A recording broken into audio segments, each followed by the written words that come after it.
ഇതൊരു യാത്രയുടെ കഥയാണ്. ഏറെക്കാലമായി ആഗ്രഹിച്ച വിജയനഗര സാമ്രാജ്യത്തിൻ്റെ തലസ്ഥാനമായിരുന്ന ഹംപിയിലേക്കുള്ള യാത്രയുടെ കഥ.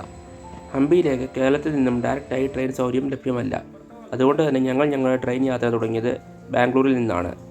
ബാംഗ്ലൂർ ഹംപി എക്സ്പ്രസ്സിൽ കൂടി. ബാംഗ്ലൂരിൽ നിന്നും വൈകിട്ട് 9 മണിക്ക് എടുക്കുന്ന ട്രെയിൻ രാവിലെ 7 മണിയാകുമ്പോൾ തന്നെ ഹംപിയിലെത്തും. റെയിൽവേ സ്റ്റേഷനിൽ നിന്നും നമ്മൾ നേരെ പോയത് മുൻകൂട്ടി ബുക്ക് ചെയ്തിരുന്ന റിസോർട്ടിലേക്കാണ്. ഒന്ന് കുളിച്ച് ഫ്രഷായി ഹംപി എക്സ്പ്ലോർ ചെയ്യാമെന്ന് കരുതി. ഹംപിയിൽ വരുന്നവർക്ക് ബഡ്ജറ്റിനനുസരിച്ച് പല രീതിയിലുള്ള താമസ സൗകര്യം ലഭ്യമാണ്. അതിൽ ഒന്ന് ഈ ടൈപ്പ് ഹെറിറ്റേജ് റിസോർട്ടുകളും മറ്റൊന്ന് ഈ റിസോർട്ടുകളിൽ തന്നെയുള്ള ടെൻറ്റുകളും ആണ്. ഇതല്ലാതെ പെയിൻ ഗസ്റ്റ് ഫെസിലിറ്റിയും സ്റ്റാർ ഹോട്ടലുകളും ഹംപിയിൽ ലഭ്യമാണ്. ഹംപിയിലെ പ്രധാന ടൂറിസ്റ്റ് അട്രാക്ഷനുകൾ സ്ഥിതി ചെയ്യുന്നത് തുംഗഭദ്ര നദിയുടെ ഇരുകരകളിലുമായിട്ടാണ്.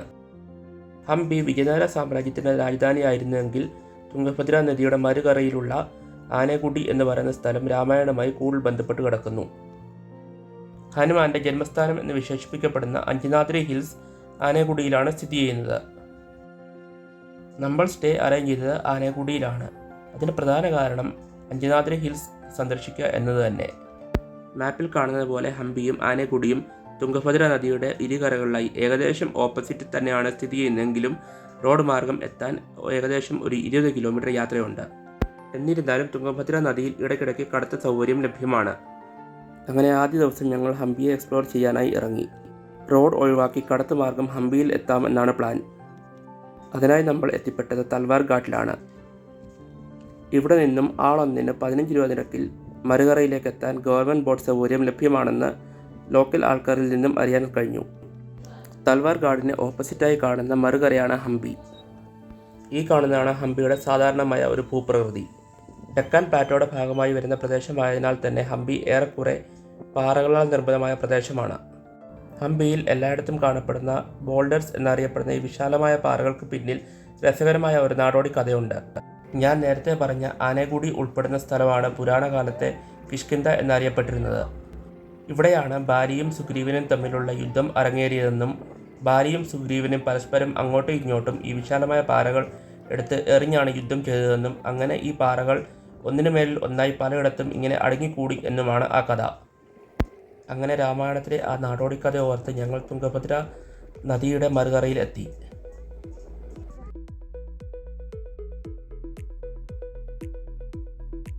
അങ്ങനെ ഹംപിയിലെ നാട്ടുവഴികളിലൂടെ നടന്ന് വിജയവിറ്റ്ല ടെമ്പിളിൽ എത്താമെന്നാണ് വിചാരിക്കുന്നത്.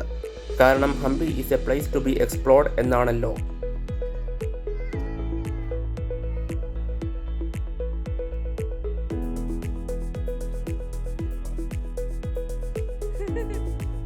അങ്ങനെ ഹംപിയിൽ എത്തിയിട്ടും ആൻ്റണി ഫോണിൽ തന്നെ. ഇവനെ ഇനിയും വല്ല റേഞ്ച് ഇല്ലാത്ത സ്ഥലത്തും കൊണ്ടുവിടേണ്ടി വരുമെന്നാണ് തോന്നുന്നത്. അങ്ങനെ നമ്മൾ വിറ്റ്ല ടെമ്പിളിനെ ലക്ഷ്യമാക്കി നടന്നപ്പോൾ നമ്മൾ വന്ന ബോട്ട് മറുകര ലക്ഷ്യമാക്കി നീങ്ങുന്നു.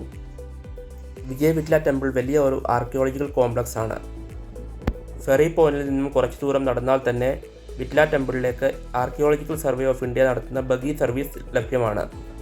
പാസഞ്ചേഴ്സിൽ നിന്നും ആളൊന്നിന് 10 രൂപ വെച്ചാണ് വൺ സൈഡ് ഈ സർവീസ് ചാർജ് ചെയ്യുന്നത്. ബഗി പോയിന്റിൽ നിന്നും വിറ്റ്ല ടെമ്പിൾ വരെ ഏകദേശം 1 കിലോമീറ്ററോളം ദൂരമുണ്ട്. സന്ദർശകർക്ക് നടന്നു പോകാനുള്ള അനുമതി ഉണ്ടെങ്കിൽ പോലും സമയപരിമിതി കണക്കിലെടുത്ത് നമ്മൾ ബഗി സർവീസ് ഓപ്റ്റ് ചെയ്യുകയായിരുന്നു.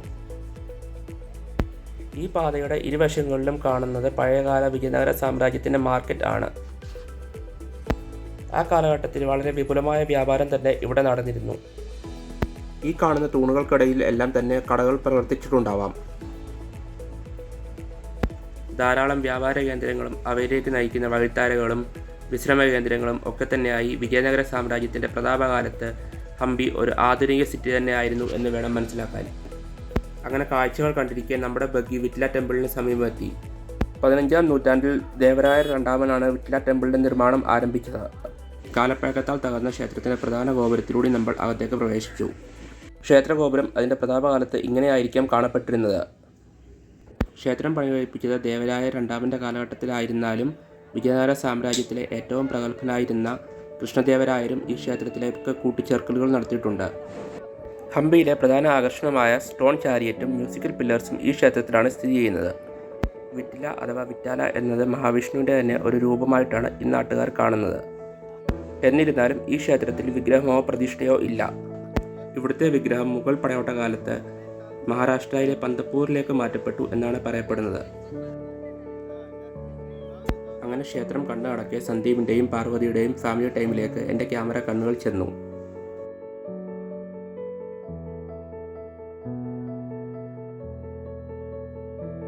അങ്ങനെ കറങ്ങി നമ്മൾ ക്ഷേത്രത്തിൻ്റെ രംഗമണ്ഡപത്തിൻ്റെ അടുത്തെത്തി. രംഗമണ്ഡപത്തിലാണ് ഹംപിയിലെ മ്യൂസിക്കൽ പില്ലേഴ്സ് സ്ഥിതി ചെയ്യുന്നത്. ആളുകൾ പതിവായി പല വസ്തുക്കൾ കൊണ്ടും ഈ പില്ലേഴ്സിൽ കൊട്ടി മ്യൂസിക് ആസ്വദിക്കാൻ ശ്രമിക്കുന്നത് കൊണ്ട് ഇപ്പോൾ രംഗമണ്ഡപത്തിലേക്കുള്ള പ്രവേശനം നിഷേധിച്ചിരിക്കുകയാണ്. എന്തു തന്നെ ആയാലും നമുക്ക് പുറത്തു നിന്ന് രംഗമണ്ഡപം അതിവിശാലമായി തന്നെ കാണാം. ഇവിടുത്തെ കൊത്തുപണികളും ഈ പില്ലേഴ്സിലെ ഓരോ വർക്കുകളും മാസ്മരികമാണെന്ന് പറയാതെ വയ്യ. ഈ ഓരോ തൂണുകളിലും നമ്മൾ എന്തെങ്കിലും വസ്തുക്കൾ കൊണ്ട് കൊട്ടിയാൽ അവ സപ്തസ്വരം പുറപ്പെടുവിക്കും.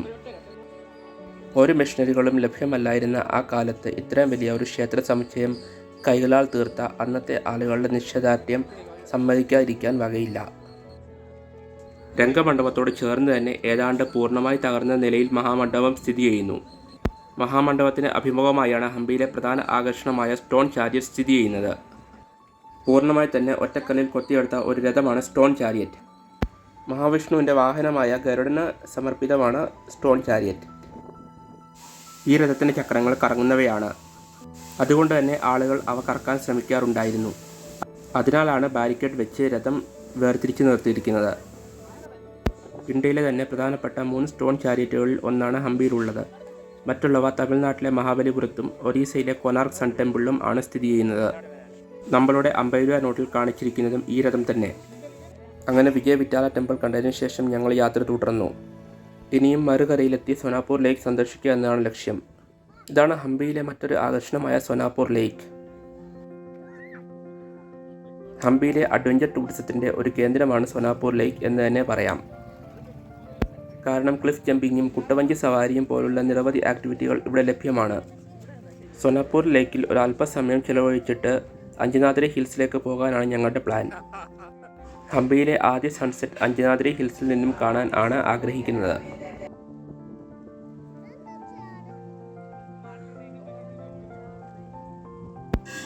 ഈ കാണുന്ന വിശാലമായ പാറകൾക്ക് മുകളിൽ നിന്നും താഴേക്ക് ചാടിയാണ് ക്ലിഫ് ജമ്പിങ് ചെയ്യുക. അവിടെ കുറേ ആളുകൾ നിൽപ്പുണ്ട്. ഭാഗ്യമുണ്ട് നമുക്കൊരു ക്ലിഫ് ജമ്പിങ് നമ്മൾ കണ്ടു. അതാണ് ഒരു ക്ലിഫ് ജമ്പിങ് ഇപ്പോൾ നമ്മൾ ലൈവായിട്ട് കണ്ടു. ഇനിയിപ്പോൾ നിങ്ങൾക്ക് അഡ്വഞ്ചർ ടൂറിസത്തിന് വലിയ താല്പര്യം ഇല്ല, അഥവാ ക്ലിഫ് ജമ്പിങ് ഒന്നും ചെയ്യാൻ താല്പര്യമില്ല എങ്കിൽ പോലും ഹംപിയിലേക്ക് വരുന്ന എല്ലാ ടൂറിസ്റ്റും സോനാപൂർ ലേക്ക് വരെ ഒന്ന് വരണമെന്നാണ് എൻ്റെ വ്യക്തിപരമായ അഭിപ്രായം. കാരണം ഇവിടെ നിന്ന് കിട്ടുന്ന ഈ വ്യൂസ് അമേസിംഗ് ആണ്. അങ്ങനെ അല്പസമയം സോനാപൂർ ലേക്കിൽ ചിലവഴിച്ച ശേഷം ഞങ്ങൾ ഞങ്ങളുടെ അടുത്ത ഡെസ്റ്റിനേഷനായ അഞ്ജനാദ്രി ഹിൽസിലേക്ക് പോകാമെന്ന് തീരുമാനിച്ചു. സമയത്തിന് അവിടെ എത്തിയാൽ മതിയായിരുന്നു. ഇപ്പോൾ തന്നെ സമയം 4:30 അഞ്ജനാദ്രി എത്തിയപ്പോൾ ഇതായിരുന്നു കാഴ്ച. ഞങ്ങളെ സ്വാഗതം ചെയ്തത് ഒരു കൂട്ടം വാനരന്മാരാണ്. ഹംപിയിലെ ഈവനിങ് അഞ്ജനാദ്രി ഹിൽസിൽ ചിലവഴിക്കാനാണ് തീരുമാനിച്ചിരിക്കുന്നത്. അഞ്ജനാദ്രി ഹിൽസ് എന്നാണ് പറയപ്പെടുന്നതെങ്കിലും ഇതിനു മുകളിൽ ഒരു ക്ഷേത്രമുണ്ട്. അവിടേക്ക് എത്തിപ്പെടുവാൻ 575 പടവുകൾ കയറണം. അഞ്ജനാദ്രി അത്യാവശ്യം അറിയപ്പെടുന്ന ഒരു തീർത്ഥാടന കേന്ദ്രം തന്നെയാണ്. ഏതൊരു തീർത്ഥാടന കേന്ദ്രത്തിലെയും പോലെ തന്നെ ഇവിടെയും അത്യാവശ്യം കടകളും വ്യാപാര സ്ഥാപനങ്ങളും ഉണ്ട്. അങ്ങനെ ഞങ്ങൾ മുകളിലേക്കുള്ള പടവുകൾ കയറാൻ ആരംഭിച്ചു. നല്ലവണ്ണം കവർ ചെയ്തിട്ടുള്ള വാക്ക് വേയും ഇടയ്ക്കിടെ വിശ്രമ സൗകര്യവും ഉള്ളതിനാൽ തന്നെ കുട്ടികളുമായി വരുന്നവർക്കും ഇവിടെ കയറാവുന്നതാണ്. പക്ഷെ കുറച്ച് കയറിയപ്പോഴാണ് മനസ്സിലായത് അത്യാവശ്യം കുറച്ച് പാടുള്ള പരിപാടിയാണ് ഇതെന്ന്. ഇതുകൊണ്ടുകൂടി തന്നെയാണ് ഞാൻ ആദ്യമേ ആനകുടിയിൽ അക്കോമഡേഷൻ എടുക്കാം എന്ന് തീരുമാനിച്ചതും. അതാകുമ്പോൾ ഈ ഒരു ക്ഷീണം നേരെ അവിടെ പോയി തീർക്കാമല്ലോ. ഞങ്ങൾ ഹംപിയിലേക്ക് വന്നത് വീക്കെൻഡിലായതിനാൽ അത്യാവശ്യം നല്ല തിരക്ക് തന്നെ ഉണ്ടായിരുന്നു. ഈ പടവുകൾക്ക് ഇടയിൽ ഓരോ വ്യൂ പോയിന്റുകളും അത്യാവശ്യം റെസ്റ്റ് ഏരിയ നിർമ്മിച്ചിട്ടുണ്ട്. ഇത് അത്തരമൊരു വ്യൂ പോയിന്റിൽ നിന്നുള്ള കാഴ്ചയാണ്. അഞ്ജനാദ്രി ഹിൽസിലേക്ക് കയറിപ്പോകാനും ഇറങ്ങി വരാനും ഒരേ വഴി തന്നെയാണ് ഉപയോഗിക്കുന്നത്. അതിൻ്റെ കൂടെ ഈ തിരക്ക് കൂടിയായപ്പോൾ ഇടയ്ക്കിടയ്ക്ക് ഇതേ കൂട്ട് ജാം ആവുകയും ചെയ്തു. അത് ഒരു കണക്കിന് നന്നായി എന്ന് തന്നെ പറയാം. ഒറ്റയടിക്ക് 575 സ്റ്റെപ്സ് കയറേണ്ട ആവശ്യമില്ലല്ലോ. ഈ ഒരു സ്ഥലം തന്നെയാണ് ആനന്ദം സിനിമയിലും കാണിച്ചിരിക്കുന്നത്. അഞ്ജനാദ്രി ഹിൽസ് സന്ദർശിക്കുന്ന എല്ലാവരും കയ്യിൽ ഒരു കുപ്പി വെള്ളം എടുക്കണം കേട്ടോ. കാരണം മുകളിൽ കടകളോ അതേ കൂട്ട് വെള്ളത്തിനുള്ള ഒരു ഫെസിലിറ്റികളോ ഇല്ല.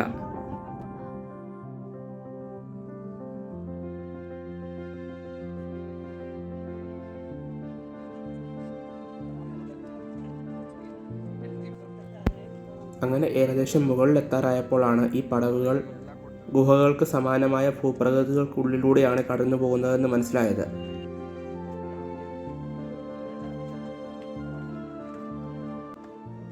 നമ്മളങ്ങനെ പടവുകളെല്ലാം കയറി അഞ്ചാദ്രി ഹിൽസിൻ്റെ ടോപ്പിലെത്താറായിരിക്കുകയാണ്. ശരിക്കും പറഞ്ഞാൽ ഈ മുകളിലത്തെ പടവുകളിൽ നിന്ന് തിരിഞ്ഞു നോക്കുമ്പോഴാണ് എത്ര അഡ്വഞ്ചറസ് ആയിരുന്നു ഈ ഒരു യാത്ര എന്ന് മനസ്സിലാവുക. വീതി കുറഞ്ഞ കുത്തനെയുള്ള സ്റ്റെപ്സിലൂടെ കയറിയാണ് നമ്മൾ ഇത്രയും ദൂരം എത്തിയത്. എങ്കിൽ തന്നെ മുകളിൽ നിന്നുള്ള ഈ അതിമനോഹരമായ കാഴ്ച അതിനുള്ള സമ്മാനമായിരുന്നു. ഈ കാണുന്നതാണ് അഞ്ചനാദ്രിയിലെ ഹനുമാൻ ക്ഷേത്രം.